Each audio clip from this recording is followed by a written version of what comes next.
Hola la Pretty Family, j'espère que vous allez bien. Enfin je suis de retour après une longue absence.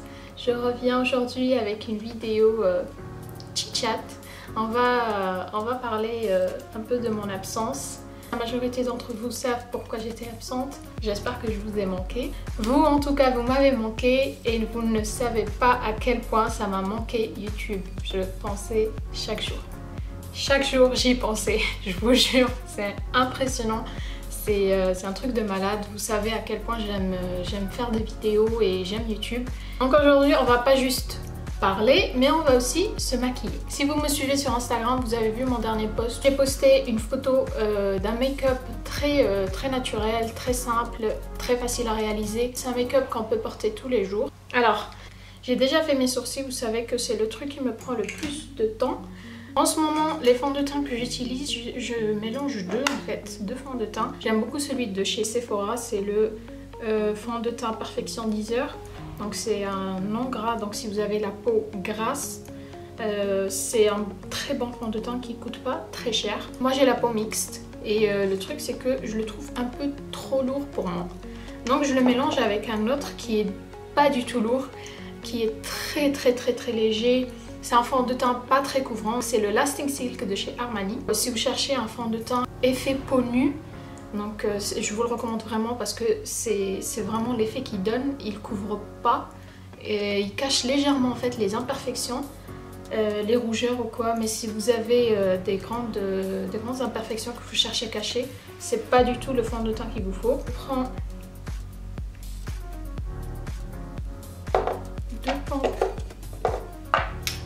du fond de teint Sephora et une seule de celui de chez Armani et ça me donne la teinte parfaite.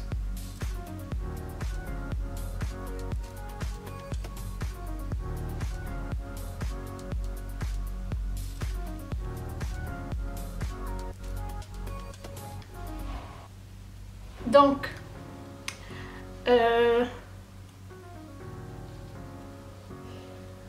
vous avez vu que ça fait maintenant combien? Je m'étais fait opérer le 9 mai, donc ça fait ça fait un mois. Donc ça fait un mois que je me suis fait opérer. Ça passe tellement vite. Mais pas les jours où vous avez mal. Alors là, ça passe pas du tout vite. Si vous savez pas de quoi je me suis fait opérer, je vous invite à aller regarder ma avant-dernière vidéo, donc avant celle-ci. J'ai fait une vidéo où je vous disais tout sur ma maladie, je vous expliquais absolument tout. Alors l'opération elle a duré 1h30. Qu'est-ce qu'ils ont fait? En fait ils m'ont enlevé le kyste que j'avais à l'ovaire gauche. Et pas que.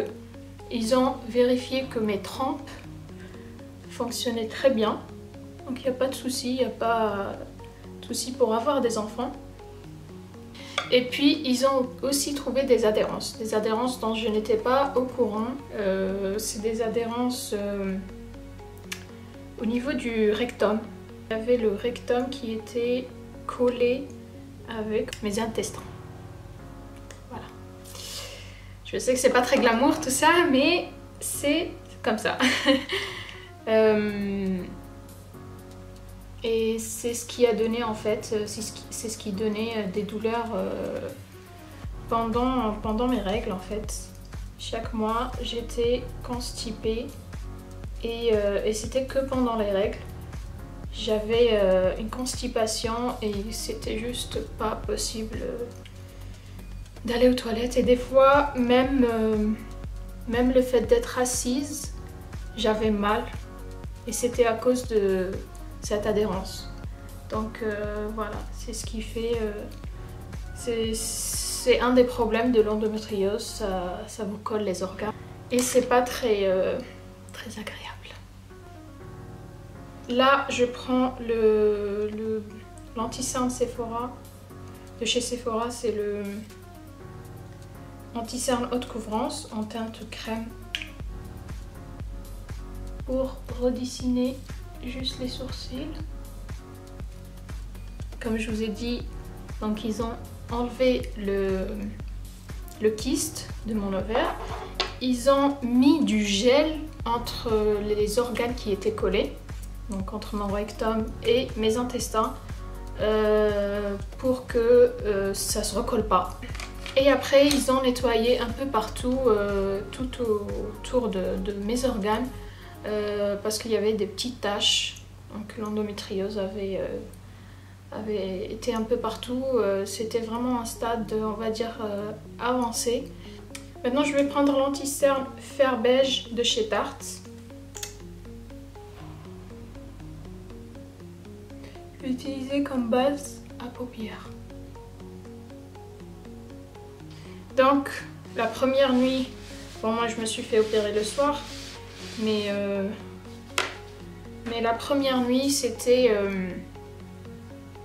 dur. C'était très dur parce que, surtout que moi en fait j'avais rien mangé depuis la veille. Donc la veille c'était vers 3h, 4h de l'après-midi j'avais mangé. Et après j'arrivais plus à avaler quoi que ce soit. J'étais tellement stressée pour l'opération que impossible d'avaler quoi que ce soit. Donc je buvais que de l'eau. Le lendemain il fallait que je sois à jeun et que j'avais droit qu'à de l'eau. Et 2 heures avant l'opération, il fallait arrêter même l'eau. Pour mes yeux, je vais prendre le bronzer poudre de soleil irisé en teinte foncée de chez Sephora. J'adore ce bronzer. Je le kiffe, je l'adore vraiment. C'est mon bronzer préféré de tous les bronzers que j'ai. C'est celui que j'utilise tout le temps, que ce soit pour mes pommettes ou des fois je l'utilise même comme fard pour les yeux. Et c'est ce que je vais faire aujourd'hui. Je vais l'utiliser aussi comme fard. Parce que la couleur est juste magnifique. Donc je disais, j'avais rien mangé et après quand je me suis réveillée, j'étais morte de faim. J'avais trop faim parce que je m'étais réveillée vers 11h du soir, 11h, comme ça. On m'avait ramené un sandwich, je m'ai ramené dans un sandwich de poulet. Mais j'avais trop faim. Le truc c'est que je voulais manger, mais quand je me mettais en position assise, j'avais le gaz en fait qui me montait aux épaules. Le gaz de l'opération, ça monte aux épaules. Et ça me fait tellement mal. Ah là là là là. Vraiment, c'est un truc qui fait vraiment trop mal. Je vais mettre ça sur toute ma paupière, parce qu'on peut utiliser que ça comme fard. Et je vous disais, du coup, le gaz, ça fait tellement mal. C'est vraiment un truc insupportable. Et avec l'effet de l'anesthésie, plus le gaz, ça me donnait envie. Du coup, j'avais trop faim, mais je pouvais pas manger. Je pouvais pas manger et je regardais le sandwich devant moi et j'avais envie de pleurer. Finalement, j'ai mangé quand même un sandwich. J'étais un peu en position pas complètement assise et pas complètement allongée. Ils m'ont donné aussi des antidouleurs parce qu'au début c'est assez douloureux. Et voilà, donc au début on vous donne beaucoup de médicaments, beaucoup d'antidouleurs. Et j'ai quand même mangé mon sandwich vers, je sais pas, 3h du mat, je crois. Et l'effet de l'anesthésie sur moi, ça a duré genre 2 jours, quoi. Je faisais que dormir. Après, je sais pas si c'est que l'effet de l'anesthésie, mais aussi peut-être les médicaments antidouleurs, ils avaient un effet, je sais plus comment on appelle ça, sédatif. J'étais en mode, je faisais que dormir. Et quand je me levais, en fait, j'avais la tête qui tournait.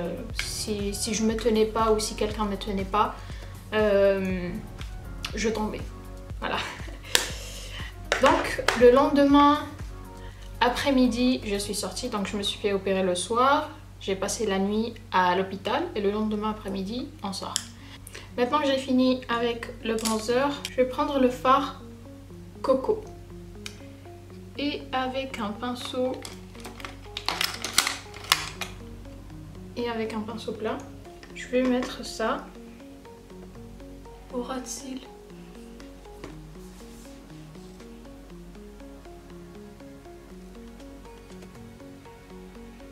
Comme un liner.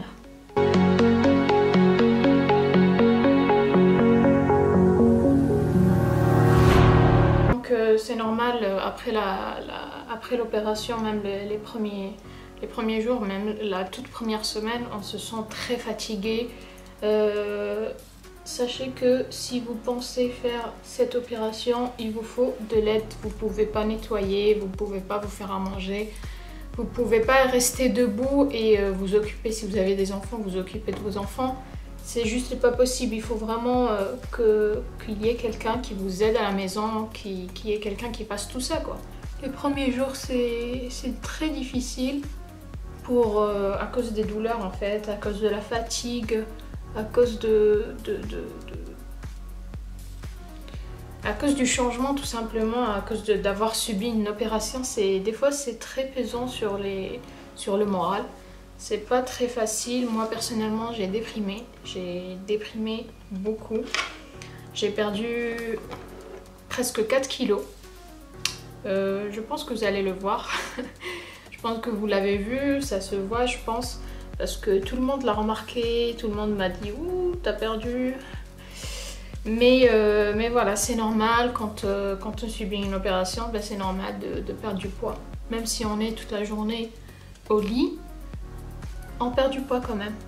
Maintenant, le point positif de l'opération, c'est que oui, c'est bien, j'ai enlevé mon kyste, j'ai enlevé les adhérences. Mais le problème, c'est que cette maladie, on ne peut pas la guérir. On peut la soulager, mais on ne peut pas la guérir. Donc dans quelques années, c'est possible que j'ai encore une fois la même chose et qu'on me dise encore une fois de devoir m'opérer. Et par contre, je le ferai pas. Je le ferai pas parce que je l'ai fait une fois. Je l'ai fait une fois, je le ferai pas deux. Sincèrement, parce que je vois pas l'intérêt. Tout simplement, je vois pas l'intérêt de me faire opérer encore une fois. Pour que ça revienne. Donc je préfère vivre avec, supporter mes douleurs. Ça fait bien, ça fait des années que je vis avec mes douleurs et à la fin on s'habitue, on apprend à vivre avec tout simplement et c'est comme ça quoi. On a des journées handicapantes où on a des journées qu'on ne peut pas faire grand chose, mais voilà. Donc là je prends le Dream Lumi Touch de chez Maybelline en teinte je sais pas quoi. Il n'y a pas. Je crois que c'est la teinte 1. Donc voilà, après ce qu'il faut faire après l'opération, il faut marcher beaucoup. Il faut essayer de marcher le plus possible pour évacuer le gaz. Je vais vous dire un truc, c'est pas très glamour, mais vous allez péter comme jamais. Je sais que c'est pas très glamour. Ça me ressemble pas du tout. Qu'est-ce qu'il y a? Je peux jouer à la Wii? Oui, vas-y. Oui, vous allez péter comme jamais de votre vie. Vous allez péter sans arrêt. Surtout quand vous serez debout, parce que en fait c'est comme ça, c'est notre corps, il évacue le gaz en fait de l'opération. En fait, pour pouvoir opérer, ils sont obligés de vous gonfler le ventre avec un gaz. Et en fait ce gaz, bien sûr, après on enlève la grande partie, mais on n'enlève pas tout. Et c'est ça qui va vous faire mal pendant les prochains jours. Et c'est très douloureux, c'est très gênant. Et moi, ce qui m'a aidé beaucoup, c'est les tisanes. Les tisanes et l'eau au gingembre. Maintenant, c'est ce que je fais Et c'est ce que j'essaye de boire presque quasiment tous les jours, l'eau au gingembre. Parce que le gingembre, c'est très très bon pour la santé.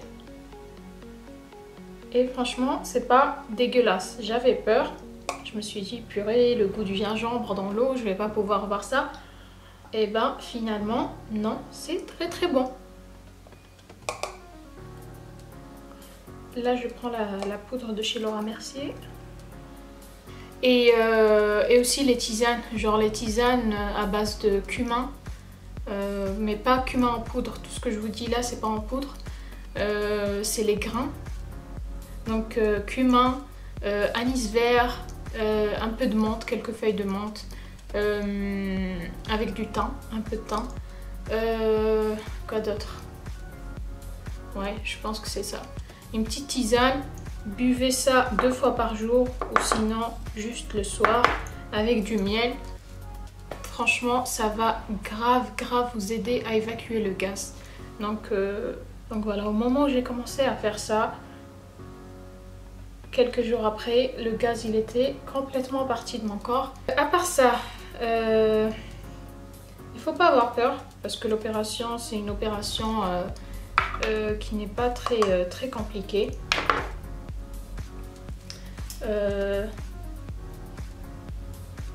C'est une opération assez facile. Maintenant je vais appliquer mon mascara, c'est le Dior Show Blackout. Celui-là, je vous ai déjà parlé sur Snap de ce mascara. Je vous avais dit que j'étais très déçue, que j'aimais beaucoup le Pump and Volume de chez Dior, c'était mon préféré. Et après quand j'ai essayé celui-là, au début en fait ça vous fait, aux premières utilisations ça vous fait un paquet sur les cils, ça vous colle les cils, juste horrible, vraiment, vous aurez plus envie de l'utiliser. Mais en fait il faut enlever un petit peu de la brosse et le laisser sécher un petit peu et ça vous donnera un mascara magnifique. Donc voilà, franchement il ne faut pas avoir peur pour cette opération, j'appréhendais trop. Mais finalement voilà, c'est vraiment une opération pas trop compliquée. Et alhamdoulilah que tout soit bien passé. Comme je vous ai dit, si c'était à refaire, je le referai pas. parce que voilà, ça m'a... Je me vois pas encore sincèrement passer encore 2 à 3 semaines au lit sans rien pouvoir faire. Ça me va pas. Moi sincèrement ça me va pas et je déteste être clouée au lit. Donc si ça revient tant pis et si ça revient pas bah, tant mieux, même si je sais que ça va revenir. Qu'est-ce qu'on prend après l'opération? On vous donne des antidouleurs qu'il faut prendre la première semaine et même la deuxième si vous avez encore des douleurs. Après une semaine, on vous enlève les fils. Donc moi, après une semaine, j'ai été voir ma gynécologue. C'est elle qui s'en est occupée. Elle m'a enlevé les fils. Ça fait un tout petit peu mal, mais c'est rien. Donc les 2 premières semaines, si vous avez des douleurs, il faut continuer à prendre les antidouleurs. Pour ma part, ça a été après une semaine. J'ai arrêté les antidouleurs, à part pour le gaz, mais sinon j'avais plus de douleurs. Et après l'opération, ben, on vous donne en fait une pilule à prendre pendant le reste de votre vie, tant que vous avez vos règles. Et au moment où vous voudrez en fait avoir des enfants, il faut juste l'arrêter tout simplement. Mais si vous ne pensez pas avoir des enfants, si vous ne voulez pas avoir des enfants, il faut continuer à la prendre. Et c'est une pilule qu'on prend à vie, entre guillemets. Pour ma part, vous savez, comme je vous ai dit dans la dernière vidéo, que je détestais les trucs en fait à base d'hormones. J'ai jamais pris de pilule à base d'hormones. Parce que je suis complètement contre ça, je n'aime pas ça et en fait on m'a dit prends ça pour le moment. Ma gynécologue en fait elle sait ça et elle m'a dit prends ça pendant les premiers mois et après on trouvera une solution, on verra. Donc de toute façon c'est ce que je comptais faire. Je lui ai dit pour une première fois je vais prendre une pilule aux hormones. Mais je vais la prendre maintenant, bah, ça fait 1 mois que je la prends, mais Mais sincèrement, je compte pas prendre ça pendant des années. Hors de question. Voilà. Je pense que je vous ai tout dit pour concernant l'opération. Je sais pas si j'ai laissé un truc, si j'ai oublié quelque chose. Je vais prendre le même bronzer pour mettre.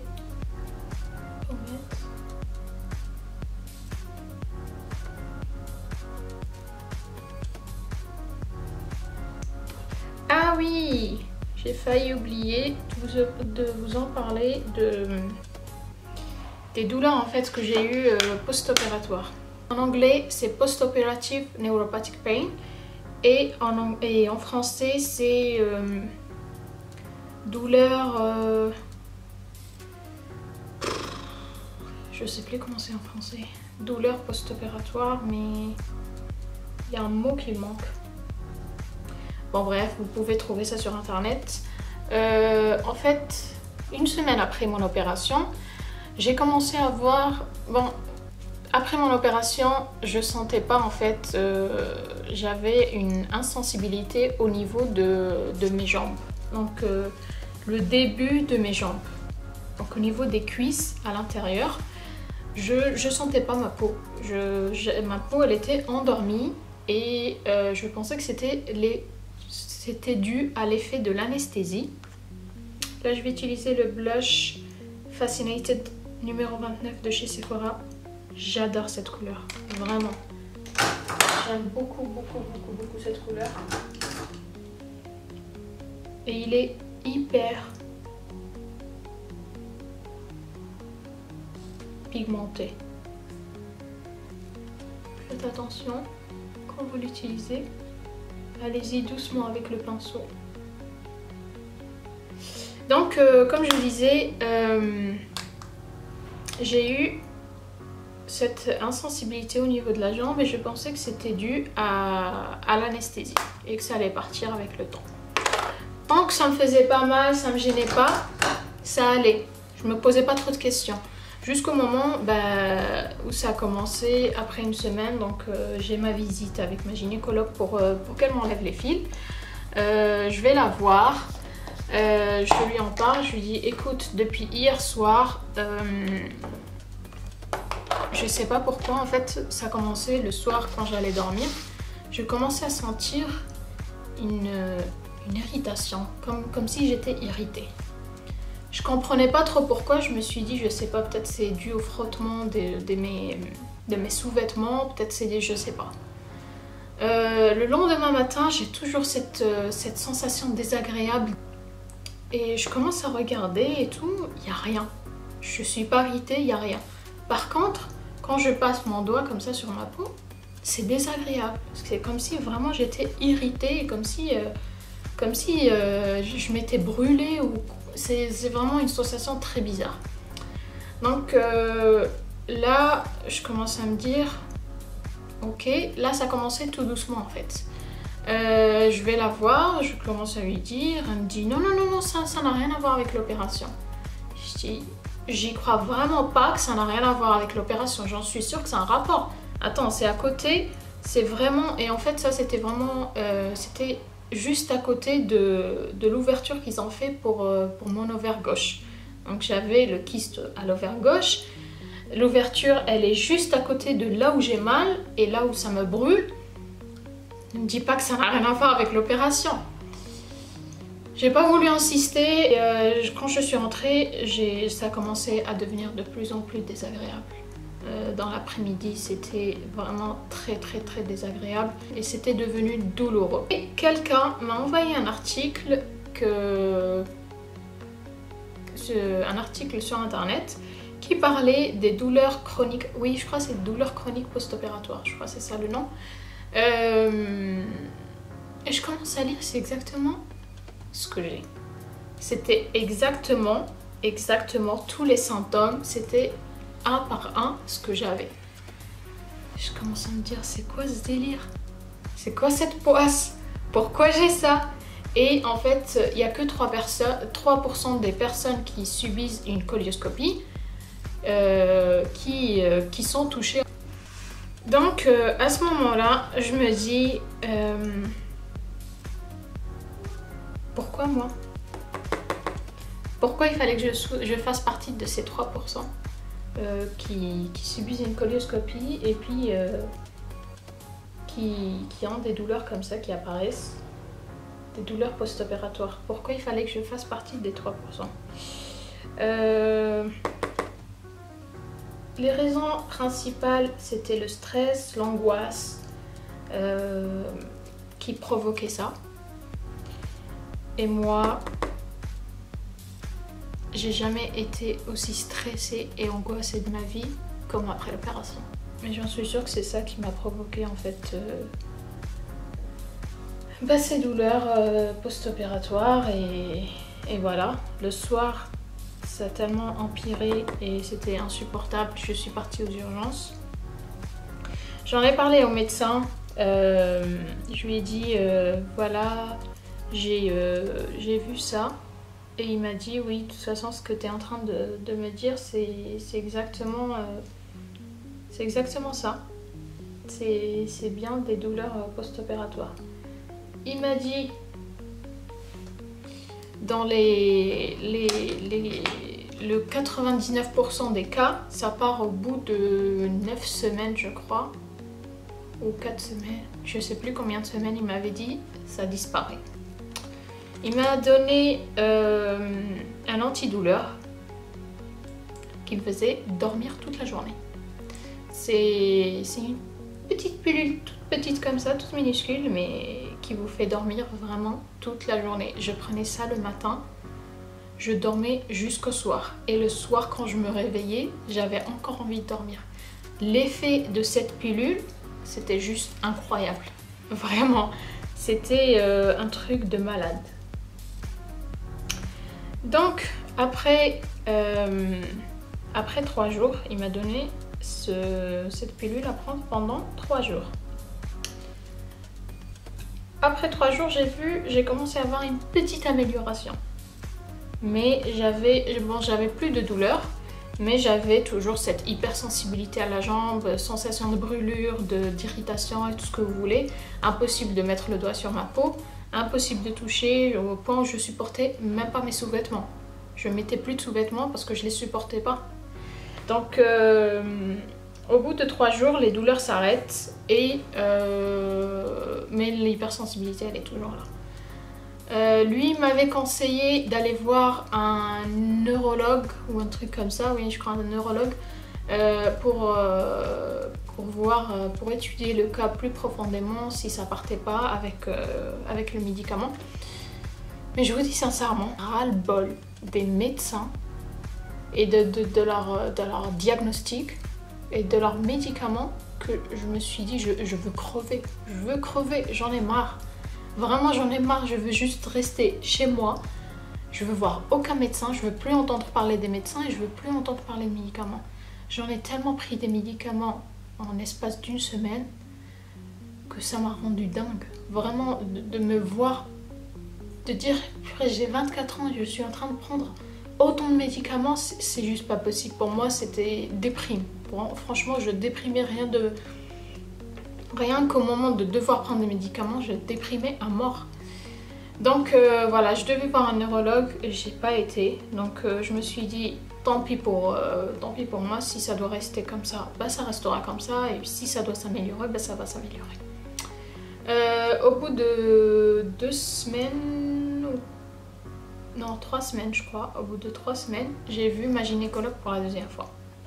Donc elle me demande pour la sensibilité que j'ai à la jambe et tout, elle me dit alors comment ça se passe, ça va mieux? Je lui dis écoute, j'ai toujours cette sensibilité, beaucoup moins, mais c'est toujours sensible, c'est toujours anormal quoi, c'est pas comme avant. Et là elle me dit écoute, moi je pense vraiment que ça n'a rien à voir avec l'opération, mais à voir. Et elle m'a dit après le médecin que tu as été voir aux urgences, est-ce que tu as vu un autre et tout? Je lui ai dit oui, il m'a conseillé d'aller voir un neurologue, sauf que je te le dis sincèrement, fille ou j'en ai ras-le-bol des médecins. je veux plus voir aucun médecin. Et je lui dis, même toi, j'avais pas envie de te voir. Et je me suis forcée parce qu'il fallait que je fasse que tu vois, je pensais elle devait en fait me faire une échographie. Je lui dis, franchement, si c'était pas pour ça, je serais pas venue. Je serais vraiment pas venue te voir parce que j'en ai ras-le-bol. J'en ai jusqu'ici des médecins. Et là, elle m'a dit, franchement, je te comprends.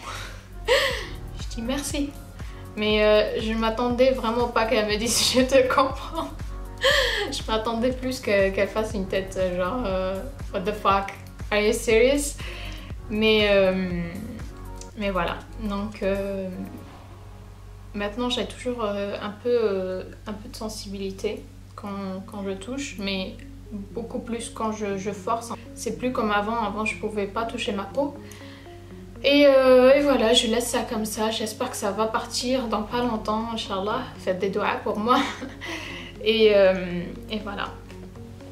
Bon, maintenant que j'ai appliqué mon highlighter, je vais en appliquer un petit peu dans le coin de mon œil.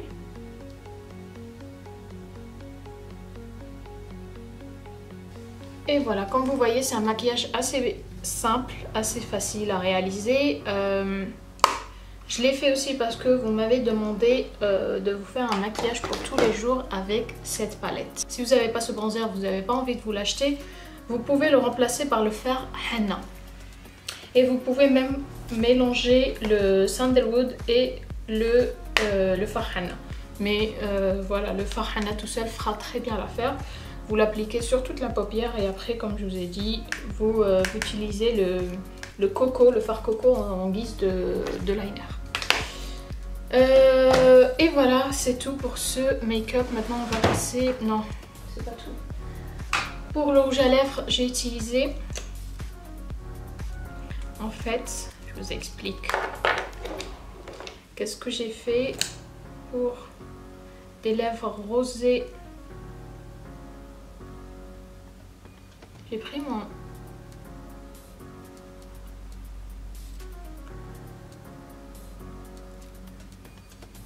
mon anti-cerne Tarte. Je le mets dans les coins. Je viens avec mon blender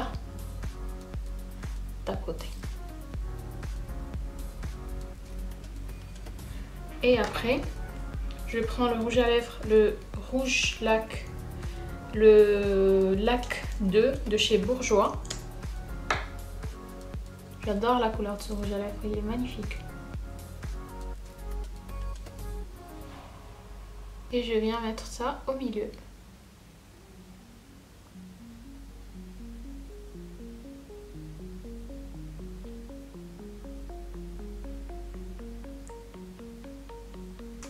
Maintenant, je prends un pinceau.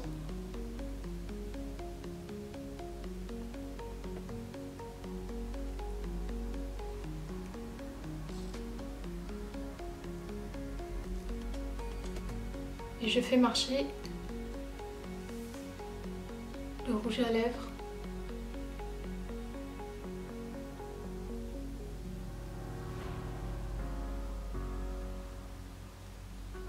pour avoir un effet dégradé.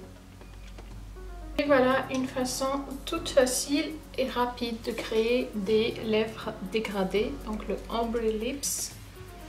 Et voilà mes petits, cette vidéo maintenant est terminée. N'hésitez pas à me dire en commentaire si vous avez aimé cette vidéo. Si vous aimez ce genre de vidéo, j'essaierai de faire plus par la suite. N'hésitez pas aussi à me laisser un petit pouce vers le haut. Vous savez que vos encouragements me font toujours plaisir et m'aident à continuer. N'hésitez pas aussi à vous abonner si vous n'êtes toujours pas abonné. Si vous n'êtes toujours pas abonné, je ne sais pas ce que vous attendez. Et à me suivre aussi sur mes autres réseaux sociaux, Instagram et Snap. Vous les aurez juste à la fin de cette vidéo. Je vous fais des gros bisous et à la prochaine.